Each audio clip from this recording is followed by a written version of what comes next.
In the build up to this Super Bowl, there's been a lot of talk about the Rams defense and what they could do against this Bengals offensive line in terms of generating a pass rush while still leaving 7 guys in coverage. Do the Rams have to bring 5 people to generate, consistent pressure against Joe Burrow and this offensive line? Probably not, but I'll be honest with you. I think that the game will more so be determined by something that's not being talked about by a lot of people, in my opinion. And what I've got some film from across the entire season from the Bengals defense and generally playoff video of the Rams. And my contention is that the under center motion game is where the Rams either could have success or the Bengals nickel could prove itself just as dominant as their base defense. Now, the Bengals were in their nickel a lot against the Chiefs, obviously, because the Chiefs are essentially a spread team at this point. The Rams are they're a different thing. They're a different breed. They're an 11 personnel team, so if you're not sure what that means one running back and then one tight end. In this case, it's number 89. And then so that means 3 receivers. You got OBJ up here, you got Cooper Kupp in the slot, and I think this is Jefferson here as the outside receiver. So what we'll do is we'll go over some of the elements of the Rams offense and then show you how the Bengals have attempted to defend motion in a couple of different ways, actually 3 different ways that I've noticed this season.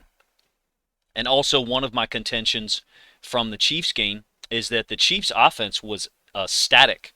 It was not dynamic. And what I mean by that is they did not present a consistent run threat. They didn't consistently present 3 threats out of the shotgun. So what I mean by that, and I'll use the first 2 plays to illustrate this, is you have the threat of the motion man getting the ball and running the jet sweep. Now, we know that they're not typically going to run to OBJ's side. He's not necessarily a great blocker, certainly not as great a blocker as Cooper Kupp, but they could run the jet sweep to either side off the motion. So that could be threat number 1. Then threat number 2 off the same action is the run threat, to this side, inside zone, or maybe a wind back play, which I'll show you here in a moment. Threat 3 is what actually develops on this play, is the boot by the quarterback off the motion this way. And then this really cool scheme that they run with Kupp and a tight end oftentimes. So check this out. I think I'll give you the end zone angle of this too.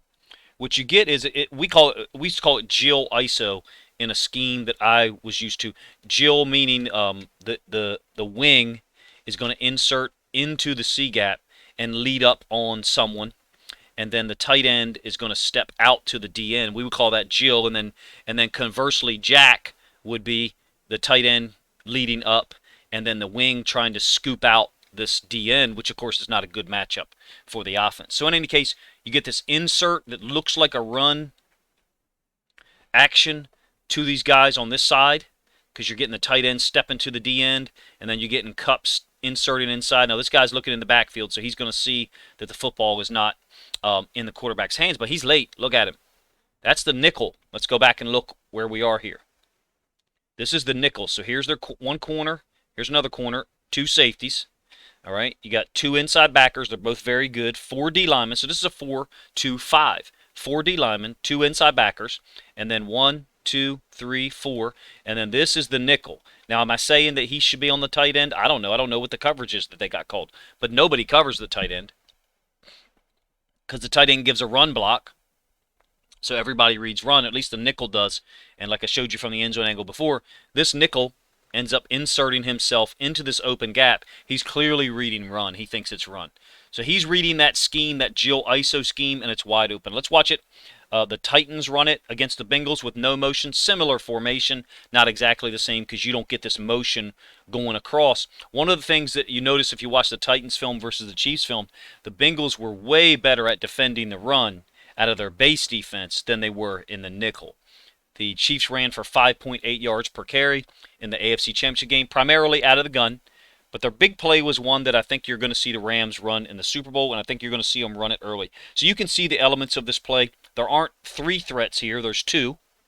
You have Derrick Henry, running some inside zone or outside zone over here, and then the quarterback booting off of it. One element to notice here from this game, I think the Rams coaches probably noticed it too. You got bunch here. You got 3 receivers, so the nickel is to the bunch side. Makes sense, right?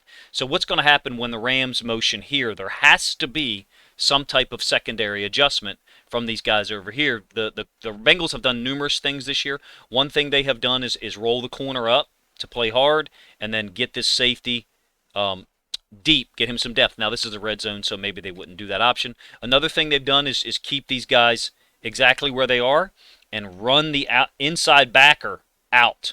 So what I mean is motion here would pull the inside backer out, and I'll show you that play later. So what would happen is this inside backer would move over one man, and this nickel safety would move into the box, and he would now be playing inside backer. But in any case, they're running this. The Titans are running this to the side of the nickel.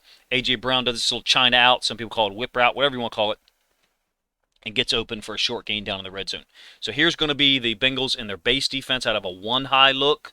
It will be interesting to me if they get in a one-high look. I don't think the Rams' run game is an amazing run game, but I offer to you that it actually might be more effective than the Titans was because they're going to see the Bengals' the nickel defense. They're not going to see the Bengals' base defense like this. They're not going to see 3 inside backers and 4 D linemen. They're not going to see that out of their 11 personnel. If they do, the Bengals are showing their hand like, hey, we're here to stop the run this time. Because remember, the Rams are an 11 personnel team. They are going to be in 11 personnel the overwhelming majority of the time. So here is this motion that I talked about before. This formation is flipped.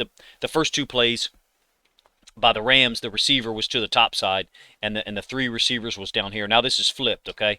So hopefully you guys understand what I mean. The 3 receivers are now up here to the top side of the screen, and the X or the solo receivers down here. Anyway, you get Marquise Brown going in motion, and the inside backer is going to run with him here.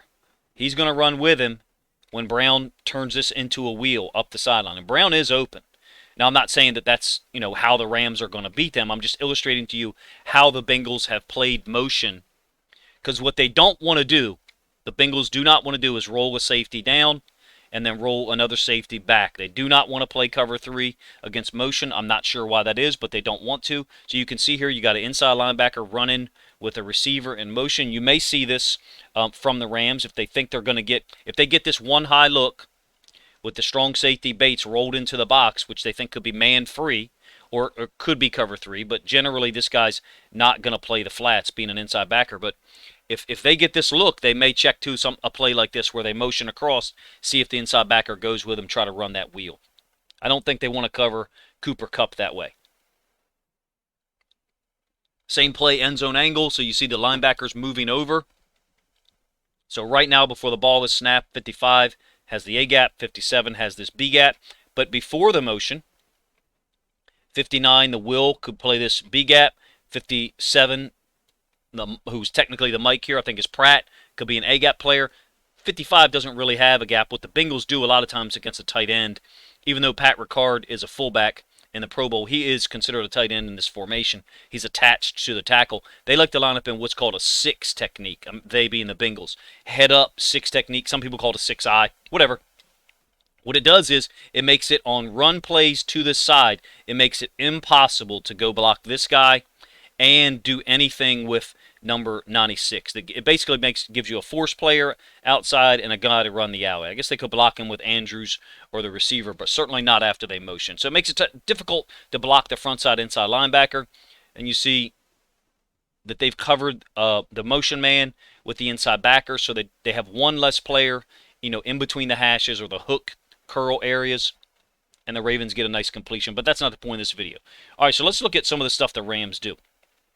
So here you got 11 personnel again, 1 running back, 1 tight end. 49ers are in their nickel, rolled up, very similar to that look I just showed you. All right, you got 4 there, 4 down linemen, 2 inside backers, and then 1, 2, 3, 4, 5 DBs. So this is a very similar look. You got 1 high safety, and you got 4 guys down here like a 4-4 look. Hopefully you'll agree. It's very similar to this look I just showed you, pre-snap. All right? So let's run that play by the Rams and see what we get. You're going to get motion across. Same concept, this Geo ISO here by the tight end and the wing, which is Kupp. Tight end's going to step to the D end. Kupp is going to insert in here, and it's going to end up being another boot play or another play action. So you got the run action here, 1 threat. The motion here, potentially a jet sweep threat, even though the ball was snapped incredibly late. There's absolutely no way that the defense didn't understand that this is not a jet motion. That guy's not getting the ball. I'm not sure that they run the motion and they hand it off to Jefferson much anyway. They don't seem to do that as much as they did during their first Super Bowl run. But in any case, you see it's a successful play. And this would be interesting because if Cooper Kupp is the slot over here to the weak side, and when I say weak side, I mean away from the tight end. If Cooper Kupp is this guy, then the nickel defender is going to be right here. The nickel defender is going to be wherever Cooper Kupp is, if you ask me. So in this particular alignment here, the Bengals may line up the exact same way with a 4 down lineman and a 4 second level player guys. So essentially looks like a 4-4. You could get man free or you could get cover 3. And you can see it's a successful play again on a play action concept. In my opinion, the Rams are not going to be able to line up in the shotgun and just move the ball downfield on this Bengals defense. This Bengals defense is too good and too multiple with their coverages, if you ask me. They're not going to line up in 11 personnel in the shotgun with no run threat from the quarterback. So you only have a run threat from the running back. So any zone read type of play is going to, is a handoff. They're not going to beat this Bengals defense by lining up in the shotgun in pro slot or pro twins or any generic or general 11 personnel formation and beating this team. If you ask me, they've got to get this Bengals nickel defense defending the run. And here's an example of what the Chiefs did with the jet sweep away from the nickel defender. So what I mean by that is you got a corner and a safety here, corner and a safety here, and just like I spoke to you about on the last play, over here to the twin side, you got 2 receivers. This is the nickel defender here. I believe this is Hilton. So all they're doing is running the motion away from the nickel defender and sweeping them away. They got a numbers advantage, which you'll see from the end zone angle. They're going to leave anybody from a 3 technique out unblocked or a 5 technique in, whatever you want to call it. So you got this guy and this guy are both unblocked because the only way they can defend the jet sweep is to just fly upfield. And if they're flying upfield, then you should be trapping them or kicking them. So you see that the jet sweep is coming across and the ball is snapped while the guy's even with the tackle, as opposed to the play that I just showed you before where Jefferson went in motion. The ball wasn't snapped until after he went by the quarterback. So the Rams have got to, obviously make sure that if they're going to run this play, the ball's got to be snapped early.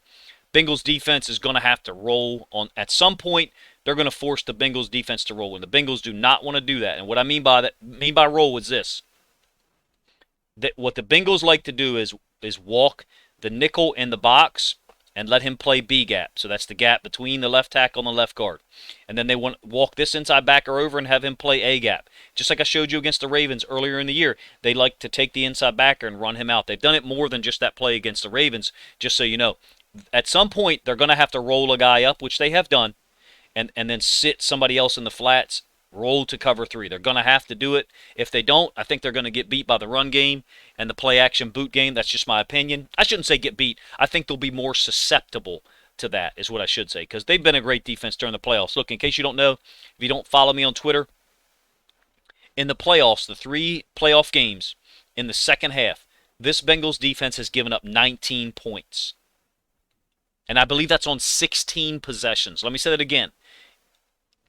In the playoffs, 3 second halves, so you're talking about 6 quarters overall, this Bengals defense has given up 19 points, if I did my math right. And 7 of those points, the touchdown against the Titans, was after Tannehill, I believe, threw an interception. I'm sorry, after Joe Burrow threw an interception against the Titans. Then the next play, Tannehill went up top and hit A.J. Brown on that ridiculous catch in the right side of the end zone. So you're talking about a situation where they've given up 1 touchdown in 6 quarters of defensive play in the playoffs, in the second half. And that touchdown came when the Titans got the ball on their 27-yard line. No one has sustained drives on them in the second half of either playoff game. No one. Now, what's crazy is I think the Rams might be able to do it. If the Rams are able to run the ball under center and get into their play-action game, I think they can be the team to do it. Here's an example of the nickel, which is this guy right here, Hilton, walking into the box and essentially playing inside linebacker, and does a great job. Hardman is going to motion across, not really a jet sweep threat, and watch what the nickel does. He goes into the box. The other inside backer, Wilson, moves over this way, and the inside backer, who was about right here, stepped up and played to the edge, where you have 3 receivers. And then watch what 21 does. He does a fantastic job. Hopefully I give you the end zone angle of this. It's this guy right here. He does a fantastic job of playing this B gap, taking on Orlando Brown, of all people. That's Orlando Brown, a behemoth. And little Mike Hilton gets up underneath of him and makes the tackle in the B gap. I can't remember if I gave you the end zone angle of this or not. I did not. Okay. An example of the Bengals not covering, not doing any adjustment to motion at all in terms of the secondary. Like I said, notice this guy here. Where was he lined up pre-snap? He's lined up on the hash. Incapable of really doing anything other than helping out with this guy, unless he's looking for 3 vertical. But that's Patrick Ricard. You're not going to get a vertical there. Watch when they motion Brown across. The safety rolls high, takes himself out of the picture. This inside backer has to be a part of the coverage element on this concept here. He is not. The corner goes with Marquise Brown, and the snag route is wide open to Rashad Bateman for like a 26-yard gain. The Rams are going to find out early how the Bengals are adjusting to motion out of their nickel personnel. So what I mean by, now this is base defense though. This is the Bengals base defense. So it may be that they don't want to roll. They don't want to roll someone down and roll someone back out of their base defense. And they defended the run against the Titans spectacularly. They shut down Derrick Henry. I shouldn't say shut down. They definitely slowed him down. But most of that was when the Titans were in 12 personnel or in some cases 13 personnel. So the Bengals had their base defense on the field. The Bengals will not be in their base defense against the Rams 11 personnel. They will not. Here's the inside backer that I'm talking about that had to be a part of the coverage element. This is the same play I just showed you. Here's the safety that's going to roll high. The corner is off screen to our right. You got 2 routes over here. You got Marquise Brown out in the flats, and you got the snag route by Bateman, and you can see that inside backer had to be a part of the coverage element in some manner. It looks like an RPO play, and the inside backer just sat there and allowed the snag to be open. All right, let's look at some more plays from the Rams and talk about a couple other elements that could be there. First of all, they like to run the motion, and the jet sweep has not been a huge part of it, to be honest with you. But the jet sweep was a huge part for the Chiefs. If you ask me, the Chiefs were at like 9.4 yards per play on the jet sweep. Thought they should have run it more. But let's talk about what the Rams do backside of the motion. So you go motion this way. So how are they going to attack you back over to all this side over here? Because you got to attack, with the motion, and you've got to attack backside of it. Well, one way is you motion from OBJ's side, and then you let him work. That'll definitely be an option. You see that the 49ers are in man here because you got Cup going across and this DB going across. So we get a slant here by OBJ, and he's open. Nice concept, backside. They got to keep the Bengals honest. They got to make sure that the Bengals defend the front side of the motion and the back side of the motion. Play action freezes the inside linebacker just enough, who's going to hedge out to the outside because he's seeing the quarterback's face mask, and then Stafford throws it inside of him. A nice throw, wide open in the NFL. Not wide open at any other level. Wide open in terms of this window between that linebacker and that safety. Well covered by the corner. Great catch by OBJ, obviously. Man coverage by the Niners. Be interesting to see how often the Bengals are in man. Just so you guys know, when they bring Flowers on, 33, particularly in third down situation, that's man. That's man. All right. A really cool adjustment that the Rams use. Earlier, I showed you guys a run look. It was a bootleg play both times, and I called it Jill ISO, if you recall, where the tight end steps to the D end, and the wing steps inside of that block and would go lead up on an inside backer or a strong safety rolled up. In this case, this guy motions out, so they can't run that scheme, right? Wrong. The way they do it is, and this guy's a pretty versatile player, to do the same scheme here with 18. Actually, I think he's trying to dig this guy out. He's going to scoop down the line, but this guy's going to fold inside to go lead up, and he does a pretty good job. It's a good run. I personally think number 23 is a good running back for the Rams. I think you could see him be more effective than Derrick Henry was, to be honest with you. They can find seams like this. They're going to be able to give the Bengals problems.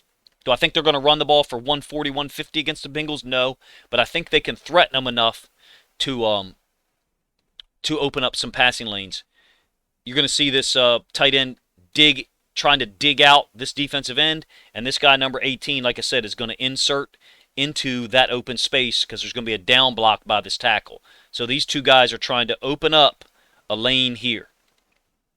And 18 does a great job of working up to the strong safety, number 3, right here.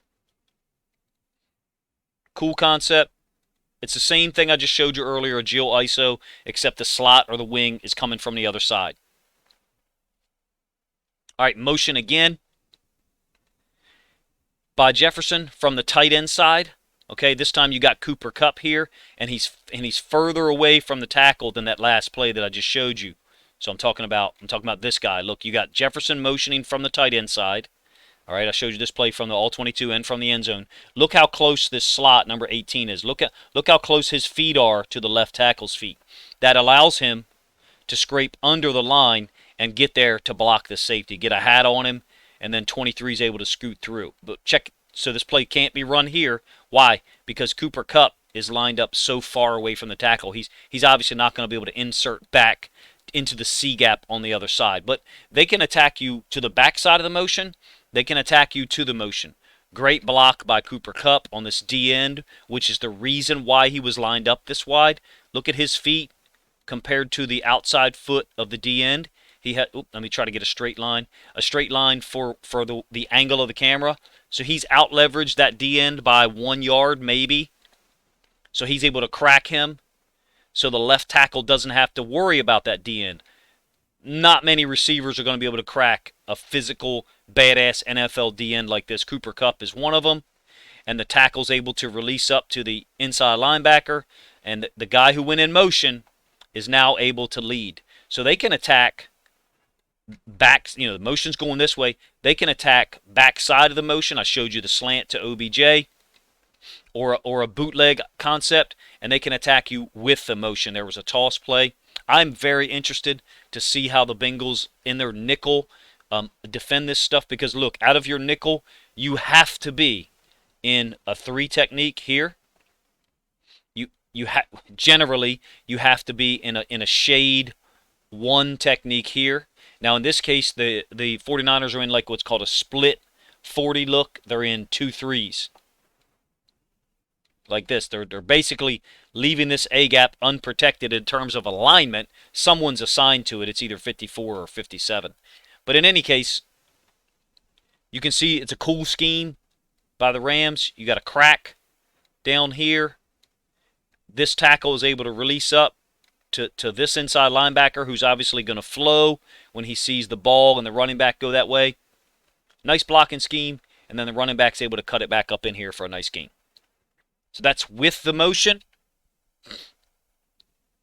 and back against the motion. Here's the motion again from the tight end side, and you've got Cooper Kupp lined up tight here, but he's on the line, so he's not going to do that blocking scheme that I showed you from number 18 earlier where he comes back under the offensive line. He's not going to do that while he's lined up on the line of scrimmage. So part of it's going to be the Bengals identifying where the slot guy is. When someone motions from the same side as the tight end, it's going to be where is that slot guy and what's he capable of doing depending on his width and depending on whether he's on the line or off. And then check out Cooper Kupp's block on a pretty badass inside linebacker named Devin White.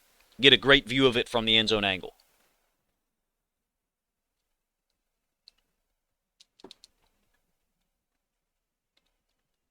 So we'll run this back and let you see it again. That's Devin White. Of course, one-on-one in short space. Would Cooper Kupp be able to do this if Devin White knew he was blocking him? No, of course not. But the fact is he did it. And they can run the ball to his side. And again, they're using the man in motion. All right? This is the whole point of this video. The guy who went in motion is being used as a blocker at the point of attack. What is that going to do? It means the Bengals have to react in some way.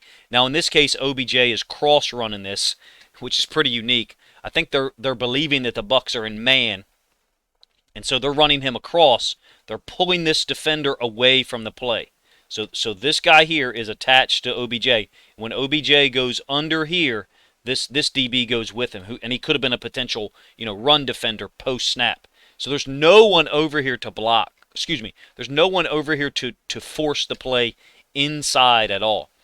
I am extremely interested to see how the Bengals nickel defense adjusts to this motion under center. As I said earlier in the video, I do not think that the Rams can just line up in the gun and throw the ball all day long against this Bengals defense. I think the Bengals coverages are too versatile, they're too efficient, they're too well coordinated, and too damn smart, if you ask me, to get beat consistently out of the gun in 11 personnel. I just don't think that the Rams are going to be able to do that all day. Of course, you could say to me, hey, the Chiefs lit them up for 21 points in the first half. They sure did, but they sure did get shut down in the second half for the second time facing this Bengals defense this year. I am offering to you, if you're still listening this long, that this football game will be won or lost by how well the Bengals nickel defense can defend 11 personnel motion formations. No motion here. If you want to call this 12 personnel, you can go right ahead, and you're probably right. You got what looks like two tight ends here. 18 looks like a hybrid receiver tight end to me. I'm sure he's listed as a receiver. Pretty good blocker, and Cooper Kupp is pretty smart. He's running this guy off here, just running him off to get this guy to turn because he knows it's run to his side, and then he'll start blocking him once he gets some width. Now, they did call a hold over here. I'm not sure whether they called it on Kupp or whether they called it on 18, so they did call Kupp. I'm just showing you that they did call a hold there, excuse me. So I'm just showing you they'll run plays with no motion under center as well. I think that's the first part of the game that I'm looking for. Let me say it that way. There's certainly more elements than I'm talking about here that will decide the game. No motion, a stretch play that doesn't go for many yards at all against the Niners. You can see Kupp, though, how well he blocks. This is him in the slot. He's going to go out to get this force defender who looks like is assigned to guard Kupp man-to-man. Kupp just keeps working. And he doesn't win every block, don't get me wrong, but he just keeps working. He just stays on guys. Kupp is in the slot right here, and I believe this is 18. And it looks like to me they have two tight ends that they use often in this system. They run a hell of a lot of 11 personnel. Great job, if you ask me, by number 18 on this. Great job. Here's the block right here. I believe I'll show you the end zone angle. This is a safety. So this is a safety lined up at 11 yards depth, getting a run read, coming downhill. He would be fitting in the absolutely correct gap. And watch this guy go get him. He reacts and goes and gets him. You can tell that they are extremely well trained and well drilled. Look at the timing of it. There's the running back making the cut off of that block by number 18. Awesome job. Hopefully I give you the end zone angle. I believe I do. And we're almost done here. My overall point, the Bengals run defense out of their base personnel is fantastic. Here's the block that's going to occur here on this safety who's going to fill when he gets a run read. The Bengals run defense out of their base personnel is too damn good to run the ball all day. Number one. Number two, the Bengals pass coverage out of their nickel is too smart and too well coordinated to get beat out of the gun all day long. That's my opinion. I thought they confused Patrick Mahomes in the second half. I thought that they really had him on a string. If they continued to play him after overtime, I think they'd still be stopping his offense right now. Nickel personnel against the Titans, 4 down linemen, 2 inside backers. There's the nickel right there, which I think is 21. Out of 12 personnel, occasionally, which I think this is 12 right here, you got a tight end, and a running back, so that's 12. 1 being the running back, 2 being the tight ends. Out of 12 personnel, every so often, the Bengals played nickel, and it did not serve them well. Henry, I think, averaged like 3.2 yards per carry that game, and most of it was against their base defense. Again, 4, 2, and then here's your 5. There's a nickel. There's 24 rolled up. Here's a corner. Here's a corner.